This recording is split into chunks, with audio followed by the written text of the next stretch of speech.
Good afternoon. Thank you for inviting me. It's a great honor and a great privilege. I've been looking forward to speaking with you this afternoon. I'm really going to talk about three things. There are three parts to the talk. It's a good Trinitarian address. There are three parts, each one of which is centered on a quotation from a particular person. And the first of those is St. Augustine. If you've ever heard me on any prior occasion, you've probably heard me quote Augustine. I'm always quoting Augustine, my most insightful and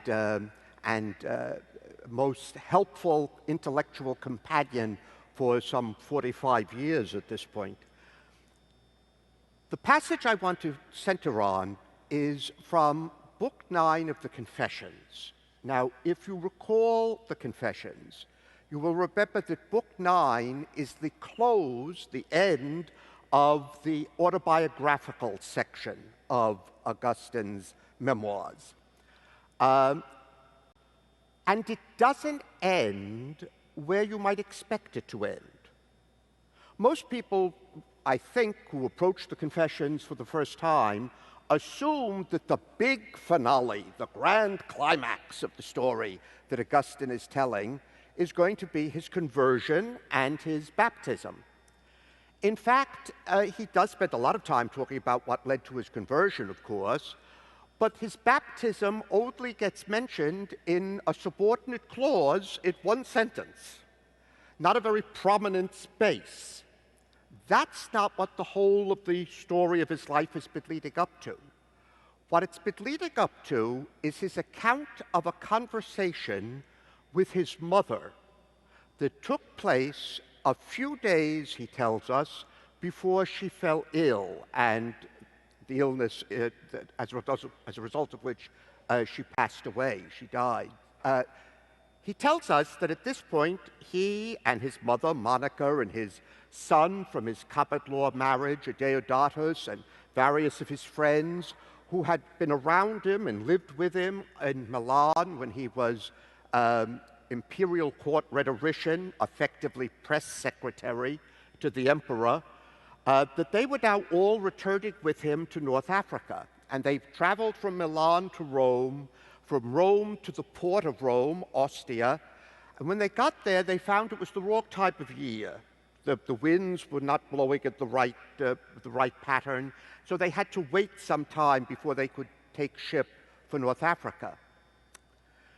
And so they rented a house, and he says it happened one day that his mother and he were alone in the house, and they began to discuss a passage that they had heard read at Mass that day at the Eucharist, and it was the story, the parable in which Jesus describes a steward who handles his master's goods well and carefully and distributes them justly to the other servants. And so his master says to him, "Well done, good and faithful servant. Enter into the joy of your Lord."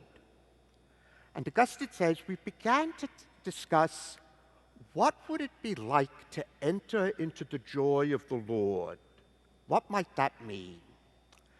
And he says, as we got more engaged in conversation, we lost track of space and time. We forgot where we were and how long we had been speaking.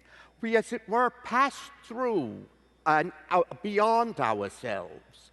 We passed through all things that exist. We passed through all the spheres of the sun and the moon and the planets. This is, of course, a Ptolemaic universe. The Earth's at the center, and the sun, the moon, the stars go around it. We passed through all of those circles until we came to the end of our own minds. Marvelously Augustinian touch that. You notice the mind is bigger than the universe. You don't pass beyond your mind to the universe. You've gone through the whole universe before you get to your mind. That the mind is bigger than the whole world. And then we passed beyond the limits of our own minds. And having done so, we had passed beyond all created things. And we heard what, of course, is sometimes referred to as the music of the spheres. Having passed through all of these circles, they can now hear the music that all creation makes. And we heard all creation singing. And then he tells us what it sang. It sang, all creatures sang, "We did not make ourselves, but were made by the one who is forever." And having sung that, they fell silent. And in that silence, we almost experienced the rest, the peace of God. And we said, if this moment could last forever, would that not be the joy of the Lord? Now, that passage has had a long history in Christian life and thought. It's really the wellspring of so much of Western Christian spirituality. I just want to note three things about it. First of all, you notice, what is it that all creation has to say? All creatures, everything that exists, you and me and rocks and stones and trees and animals and insects, everything that exists has one all-important thing to say. What it says is, we did not make ourselves. The most important thing that creatures have to say is that they are creatures. They're not responsible for making themselves. I am not the source of my being. I'm not the goal of my being. I'm not the maintainer of my being. I'm not the judge of my being. I'm not the evaluator of my being. That all belongs to someone else. I did not make myself. The second thing to notice is how the one who made us is described. Think of all of the things you could say about God, that you could use to describe God. We did not make ourselves, but were made by the loving parent, by the loving Father. We did not make ourselves, but were made by the one who is all-powerful, the one who is all-wise, the one who is all-just, the one who is all-merciful. All of that's fine. Sure, Augustine would agree with all of it. But that's not what he describes as the hymn of all creation. We did not make ourselves, but were made by the one who is forever. What is the all-important thing to say about God? God is eternal, and we're not. We're in time. We exist by passing away. That's the hallmark of the fact that we're creatures, that we did not make ourselves. And then the all-important third point that I'd like you to observe about this passage. Creation doesn't say this. Creatures don't shout it, proclaim it, complain it, moan it, bewail it. They sing it. All creation sings. We did not make ourselves, but were made by the one who is forever. That's all important. It's sung. Let me offer you a little meditation on that passage in Augustine, crucial passage. I'm inclined to think, and I get more convinced of this as I get older, I'm inclined to think that the great religious statement, and notice please I'm saying religious statement, not specifically Christian. I think it's true of any great religious tradition, certainly any great religious tradition with which I have any familiarity at all. The great religious statement has two clauses, and you have to say both of them with equal strength. And the statement is, I am not God, and that's a good thing. Now, you see, it's possible to say, I'm not God, and be horror-stricken, be terrified, be angry, be resentful, be despairing. I am not God, and it's good that I'm not God, because I couldn't do the job anywhere near as well as the one who is doing it. That God is God, and I'm not. To recognize that, to know that you're not God, is all important. To discover that you're not the controller of your own existence. You're not the one who gives meaning, who gives point to your life. That's done by another. And it's good. It's so good that we can sing it. It's to be said with joy.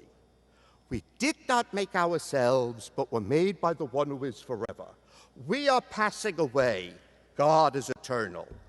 We are creatures, not our own creators.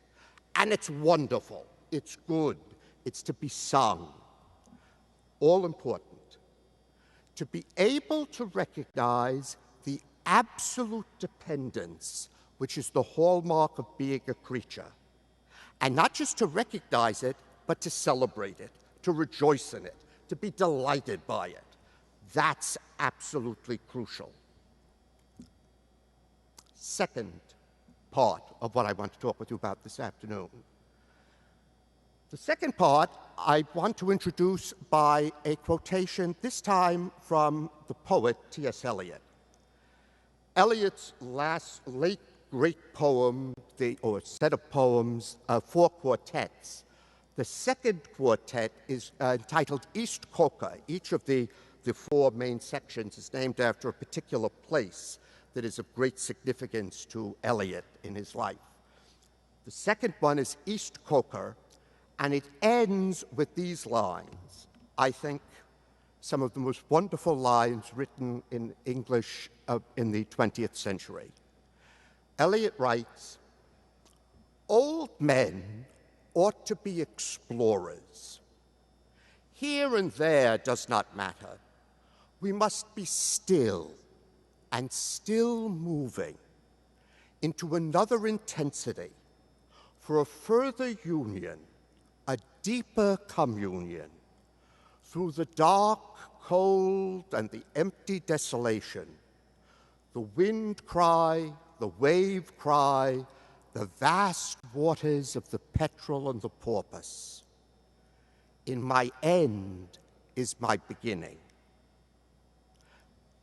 I think those lines say something immensely significant about the experience of being in the second half of life. And I am in the second half of life, unless I live to be 126. If so, I'm still just on the edge of the start of the second half, but I have my doubts about 126.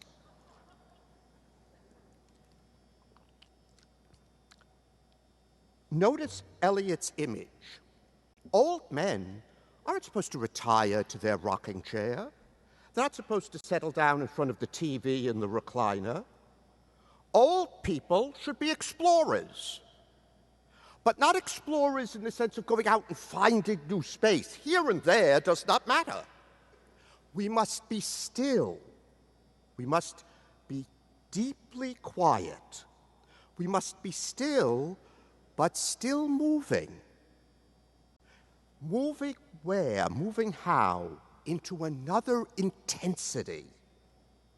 We should be living, but living with an intensity that we never knew in the first half of our lives. We should be moving into another intensity for a deeper union, a richer communion. Union, communion with whom? Well, Eliot doesn't say, but I suspect we would not be far off by substituting, by putting in the name God at that point. We are entering into a deeper communion with God. And then he summons up, he was fascinated, as I must confess I have been all my life since my boyhood, by the great Icelandic medieval sagas. And I think he's drawing the image from there when he talks about we go into the dark, cold, and the empty desolation, the wave cry, the wind cry, the vast waters of the petrel of the porpoise. He's thinking of those fragile medieval ships moving through waters that are filled with ice flows and icebergs and in polar exploration, pushing out into the unknown like those medieval Icelanders, moving beyond the limits of Europe, the European world, the Christian world, pushing out into water where there's only the petrel and the porpoise. And then that cryptic last line, in my end is my beginning. To really understand the impact of that last line, you should know that the poem, the quartet, East Coca, begins, in my beginning is my end. So the last slide refers us back to the first. That in my end, as I come to the conclusion of my life, I'm really beginning for the first time to grasp the beginning. That I've only begun to understand how I come into being at the moment when I am about to surrender my being. You see, that's the important thing about old people being explorers. We don't, most of us, thank God, don't get killed. We die. Now, there's a distinction. Being killed is passive. It's done to you. Dying is active. Dying is something you do. It's an activity. It's something that we do. That's all important. Don't let the end of your life happen to you. Live it. Will it. Choose it. You see, that's the key. It goes back to Augustine. We've got to sing that we're creatures. And if being creatures means, above everything else, being in time, being that which comes into being, passes through being, and passes out of being, if that's what it is to be creature, then that has to be sung. It has to be done. It seems to me that the key to aging may be our ability to choose it. Our ability to say, yes, I'm not as young as I was, and it's good. Some things are lost, other things are found, and it's good. And everything that is found is ultimately handed over and surrendered, and it's good. It's something to be done. Old men should be explorers. They shouldn't be people who stay at home and read travel books about other people's voyages. They should be out there in the dark cold and the empty desolation, out with the wind cry, the wave cry, breasting the waters filled with petrels and porpoises. Because in their end is their beginning. They really will possess themselves only when they give themselves away. Only when they're willing to surrender themselves to attain that deeper union, that new intensity. Dying is something we do, not something that we suffer. It's something that we choose. Now, I'm certainly not talking about being suicidal. Quite the opposite. I'm talking about being actively creature, saying that it's good and living it out to its fullest implications. It's about embracing the experience of diminishment. It's about choosing to be lessened. Throughout my life, throughout all of our lives, we gained abilities. I didn't know how to do this, and then I learned. I wasn't very good at that, but I got to be better at it. I, I gained skills. I took in new strengths. I incorporated new experiences. And now comes the point where I start giving them back, where I lose skills, where things that I used to be really, really good at, I'm not so much a master of any longer. Things that I was absolutely in control of now are sometimes great problems for me. Things that I thought I had handled now turn out to be things that I don't really have a very strong grasp of at all. And that's good. We should sing about that. We should rejoice in the fact, because diminishment is a way of being a human being too. Human beings do not just grow in wisdom and age and grace. They sometimes diminish. They decline. And we must will that. We must choose it. We need to celebrate it. We need to actively participate in it in order to discover what this new experience is. We are not only good at growing, we're good at declining, or at least we can try and become good at it.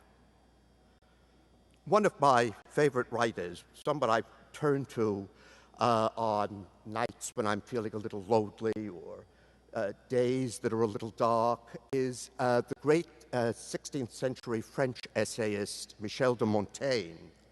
And Montaigne, in one of his essays, has this marvelous reflection.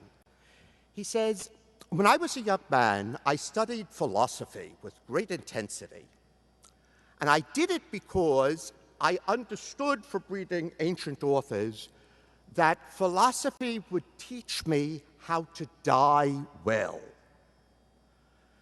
Now," he says, "as I've gotten older, I realize that the study of philosophy is very important, but not for that reason. You don't have to worry about how to die," says Montaigne. "When it comes time to do it, nature will show you how."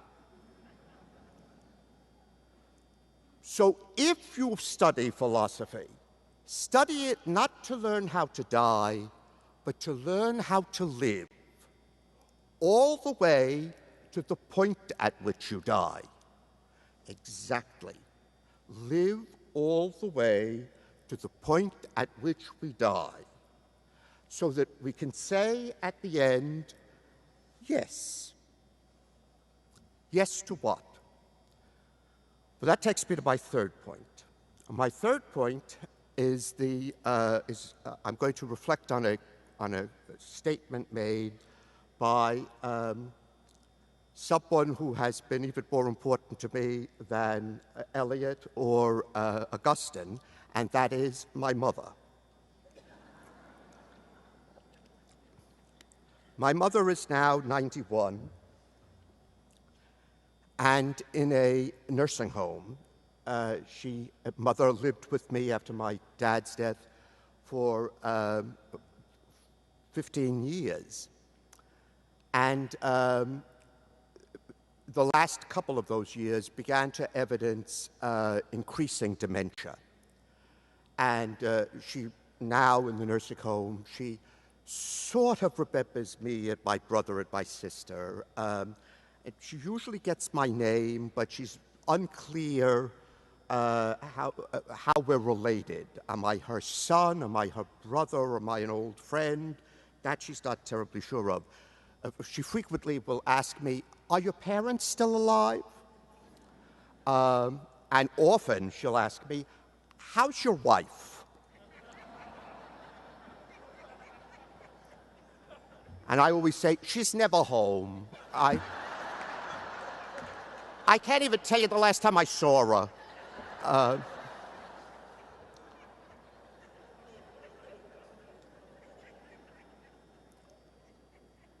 I go pretty much every evening to spend an hour or 2 hours with her to make sure that she's comfortable and feels secure and safe. At least evenings of the week I'm there, if not 7. And so it differs from evening to evening, you know, how clear she is, how aware she is of things going on around her. Well, it happened that early this past summer, one night in June when I was there, that she was very much, very confused, very out of touch with what was happening around her. And I said to her, "Love, do you know who I am? Now, look at me. Do you remember who I am?" And she studied my face with great intensity. And then she said, "I'm not sure I remember you exactly, but I think you're someone I love very much." Now, the reason I tell you that story is that I think Mother put her finger on exactly the key truth. Ultimately, everything else may be forgotten. Everything else that has made up the warp and woof of our lives. Everything that has made us the particular person that we are. Everything else may go, including the experience of being loved. But what doesn't disappear is the experience of having loved. You may not remember who loved you, but you cannot ever completely forget who you loved. That the experience of loving is the base experience, the ground experience, the root experience for everyone. And on it, everything else that makes us who we are is built. That's what we bring as we move on into those vast, cold waters that Eliot talks about. That's what we still have to sing about. That's what it is that leads us still to rejoice in being creature. It is the fact that we have loved someone else. And it is that which we bring with us at that moment when we come to learn how to die. As Montaigne tells us, nature will teach us. That's what we give away last. This is, as I'm sure many of you know far more deeply and richly than I, this is the most difficult part of moving on in years, I find, at this point in my life.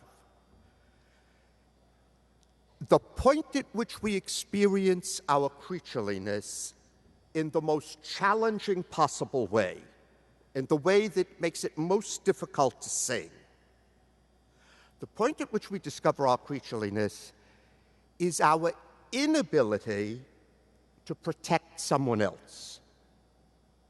It's not that we are vulnerable.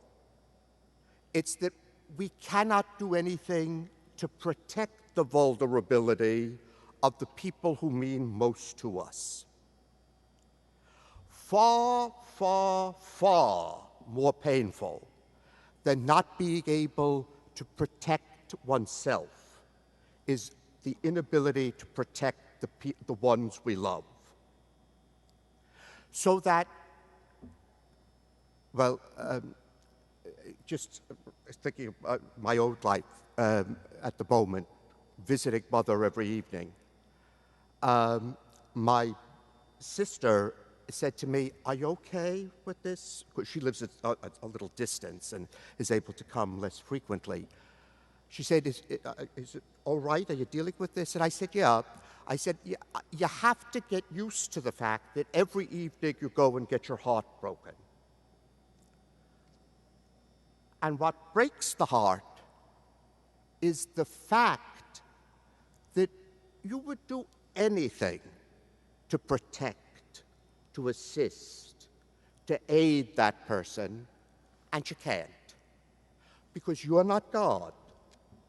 Because you were made, you didn't make yourself. Because you're a creature. And the point at which we experience our creatureliness most sharply is the point at which we are unable to protect those we love. That's all right, so long as you realize that you go on loving even though you know that it's going to hurt, that you're not going to be able to do what you want to do for this person. Hold on to loving the others and share with them your exploration. You see, if I can go back again to Eliot's quote, one of the things about old men being explorers is that explorers, great explorers, write their memoirs. They tell us about their exploration. Marco Polo comes home to Venice and tells us of what he discovered in China. That we report our discoveries. Well, we have to be willing to report our discoveries as we launch into those dark, cold, empty waters that Eliot describes. We have to be able to share what we find with those around us. The experience of aging is something that we need to report on. To report on in terms of, this is my experience. This is what I find. Do you find it to be true? How have you experienced that? Have you come at it from a different angle? Tell me about it. So that together we can sing. Together we can sing that we did not make ourselves, but are made by the one who is forever. You see, ultimately, there's only one thing you can do with life.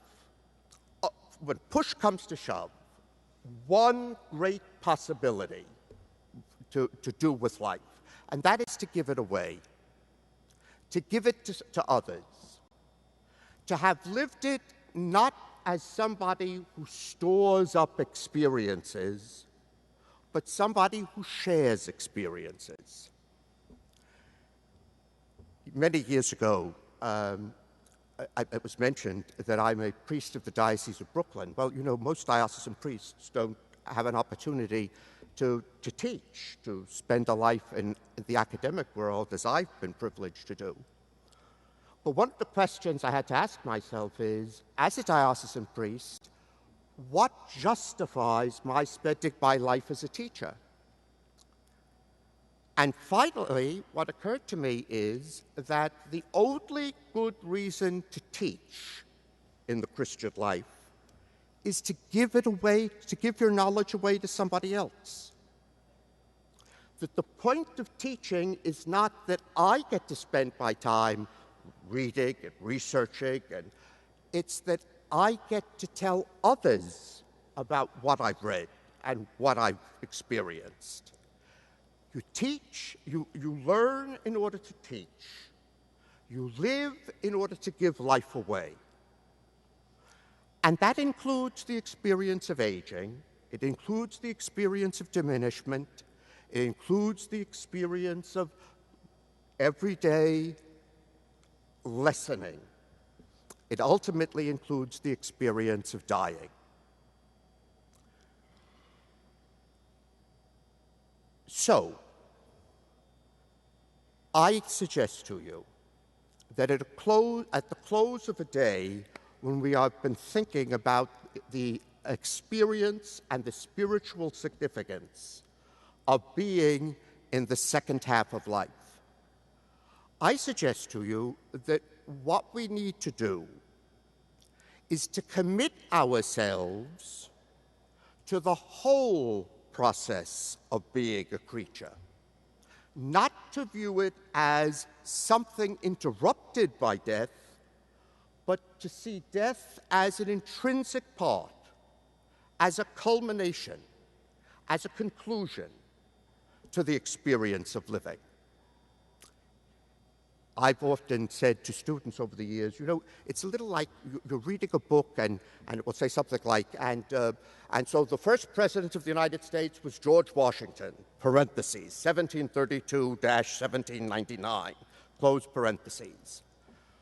Well, I've often said to students, you know, it's as if in the book of life there is a passage that refers to Michael Himes, parentheses, 1947 dash, I don't know what comes after the dash, but I do know that just as 1732 and 1799 define George Washington, so 1947 and whatever comes after the dash define Michael Himes. And I can't have what's in front of the dash unless I'm willing to have what comes after the dash. That in our end is our beginning, as in our beginning was our end. And that's a good thing, and we can sing it. And the last thing that we'll have to hold on to, the very last thing we will hand over to God, the last remnant of who we are, is that we were the people who got to love others in the peculiar way in which we did. That we were the people who got to give ourselves away. Because you may forget everything else, but you don't forget loving. So, at the end of the day, my advice to you is sing. Thank you very much.